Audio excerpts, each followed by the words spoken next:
এই গাছটা আনুমানিক 7.5 ফিট 6 ফিট লম্বা আছে এবং এর ওজন আছে 10 থেকে 12 কেজি। নড়াইল সদর উপজেলার পৌরসভায় অন্তর্গত ধোপাখোলা গ্রামের সুমন বিশ্বাস কিছুদিন পূর্বেও শিক্ষিত বেকার যুবক হিসেবে সমাজের বোঝা ছিল। দীর্ঘদিন ধরে চাকুরি না পাওয়ায় যখন হতাশ হয়ে জীবনযাপন করেছিলেন, এমন সময় তার ভাবনা হলো কৃষিকাজ করবেন। কিন্তু কৃষিতে খুব বেশি জ্ঞান না থাকা এবং নিজস্ব জমির অভাব তার ইচ্ছা পূরণে কঠিন হয়ে পড়েছিল। তারপর অল্প কিছু জমি লিজ নিয়ে কৃষিকাজের যাত্রা শুরু করেন পানি কচু চাষের মাধ্যমে। এই কচুটা প্রথমত নাম হচ্ছে নিউটন কচু।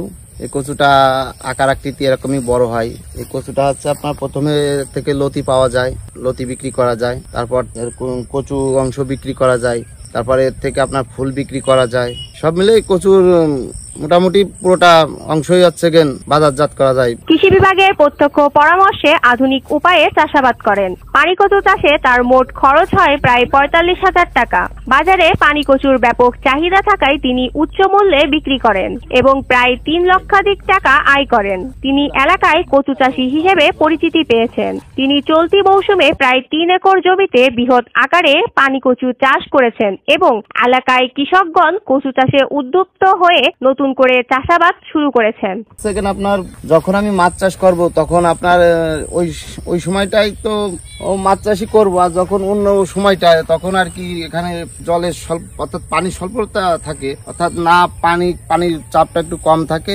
এই কারণে ভিতরে ধানও হয় না, ধান চাষও করা যায় না। এই কারণে ধান চাষ করতে গেলে অনেকটা রিস্ক হয়ে যায়। এবার পরবর্তীতে আমি এই কচু চাষটা বেছে নিই যে দেখি ভিতরে কচু চাষটা করলে কেমন হয়। তারপর মোটামুটি আমি কচু চাষটাই করি। এতে করে আমার অনেক সুবিধা, কারণ কচুতে আপনার পানিরও একটু দরকার হয় অল্প, আর সময় পানি শুকাই দিতে পারলে শুকানো যায়। এদিক থেকে ধানের থেকে আপনার মাছের তুলনায় থেকে আমার ওই কচুটা লাভজনক মনে করেছি আমি।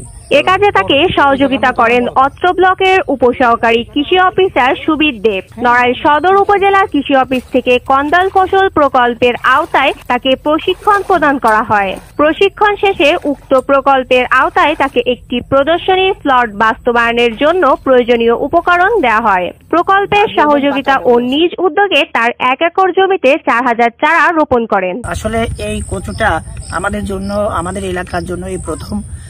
তো সেই সুমন প্রথম দিকে যখন ইউটিউবে দেখতে পায় যে এরকম ডুমুরিয়াতে এরকম কচুর আবাদ হয়, তো আমার সাথে তখন সে যোগাযোগ করে যে দাদা কিভাবে আমি এই কচুর চাষ করতে পারি।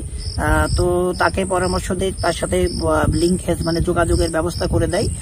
পরে সেখান থেকে চারা এনে একে প্রতিনিয়ত রোগ পোকামাকড়, তারপরে সার ব্যবস্থাপনা, অন্যান্য যত ধরনের সহযোগিতা এই কচু বিষয়ক, যেহেতু এই কচু চাষ আমাদের এলাকায় নতুন। অত্যন্ত পুষ্টিকর এবং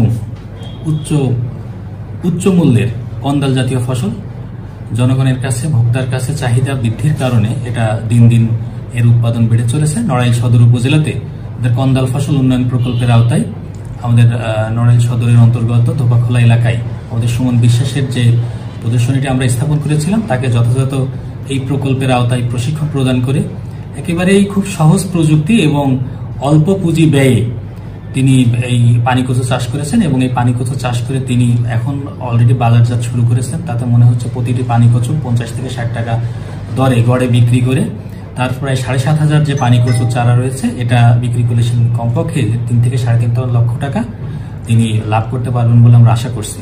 তার দেখা দেখে অত্র এলাকার কৃষকেরাও এই পানি কচু চাষে আগ্রহী হচ্ছে এবং যেহেতু রোগবালাই তুলনামূলক কম হওয়ায় তারা এদিকে ঝুঁকছে এবং কম পরিশ্রমে, কম পুঁজিতে এবং যেহেতু অপেক্ষাকৃত নিচু জমিতে কচু চাষ করা যায়, সেহেতু এখানে তেমন কোনো আন্তঃপরিচর্যারও প্রয়োজন হয় না, যার কারণে তারা এই কচু চাষে আগ্রহী হচ্ছে।